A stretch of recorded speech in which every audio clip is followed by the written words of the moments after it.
not only that Ezekiel Elliott is going to be in trouble for what happened at Ohio State with his ex-girlfriend, but it looks like he got himself into a bar fight last night, and it looks like he would definitely be suspended.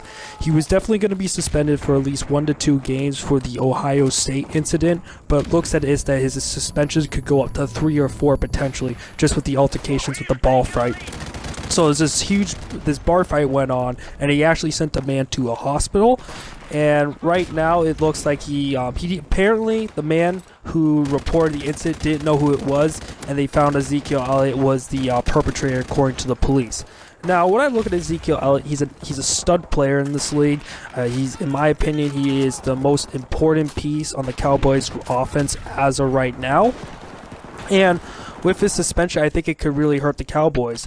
But we can also see what potentially could be Dak Prescott, see how well he could do without a run game. Since the Cowboys absolutely love using a run game, I want to see how well he can do without it, because I feel like he relies on it a lot, because he doesn't throw the ball that much. I think he threw the ball less than 500 times last year, and I think he had one of the lowest, if not the lowest, amount of pass attempts last year.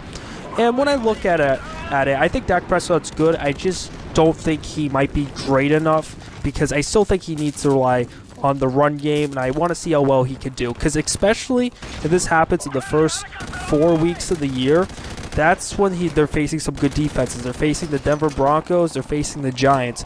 They're also facing the Rams, I believe, who are also a fairly defensive team. Could change under Sean McVay, who knows. But when I look at that, it could just be, we can kind of see what what Dak Prescott could do without a run game and when odds against him. Because one thing for sure about Dak Prescott, he might have the most talented offense in the NFL, and he has an insane amount of talent. And to be honest, where you would rank Dak Prescott on the offense, he might be on the bottom half of the 11 players that start on their team. Like Jason Witten, I would say, is better. I would say Des Bryant's better. I would say Tyrone Smith better. I would say Travis Frederick's better. And I would say Ezekiel Elliott is definitely better. So he might be on the bottom half right there.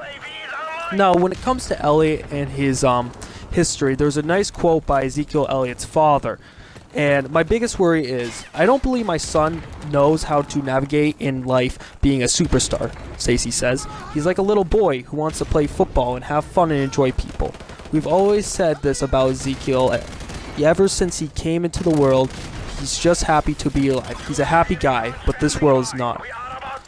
So this is what Ezekiel Elliott told to Merrill Liz, I believe, some sort of, is part of the ESPN, the magazine. And it looks like that he's describing Ezekiel Elliott that he's good at heart, but sometimes he just kind of takes away itself. Basically, Elliott just tries not to do bad, but at the same time, though, he sometimes makes a lot of mistakes in life. And when I look at this, when I look at Ezekiel Elliott, when you see him on the field, you usually don't see any crap with him. He's not Adam Jones. Adam Jones, for the freaking Cincinnati Bengals, gets in trouble. You see on the football field how he acts and whatnot. And he has a terrible record with a bunch of legal issues. Constantly gets involved with the police, with gang, and with illegal stuff. And obviously Ezekiel Elliott isn't that, but you usually see on the field. The worst thing, character-wise, I might have ever seen was Ezekiel Elliott, was him jumping into the Salvation Army little bin that they had at Dallas Cowboys Stadium on that Sunday Night Football game against the Tampa Bay Buccaneers. But that's not really a behavioral issue thing. People might take that's like over celebrating, but I also look at that as potentially being one of those things where he's just trying to have fun. And I'm not sure if he had fun just beating up a 30-year-old guy to send to the hospital. I'm not sure he was trying to have fun there. But I also look at it, there's just some sort of kind of concern with his behavioral, especially what happened with the sexual assault case in Ohio State. Now you got this bar case altercation. This could be a big suspension for the Cowboys. This could also hurt the Cowboys, but this could also see who Dak Prescott really is. Is Dak Prescott really this superstar in this league? Is he not going to hit a sophomore slump? And the reason why I bring up Dak Prescott is because, one, he's a big deal in this league, and two, I think he's overrated. And overrated meaning he's not great. He's good, but he's not great. And so I just think to myself, I want to see how well he does without Ezekiel Elliott. And when I look at Elliott, he's one of the best running backs in the league.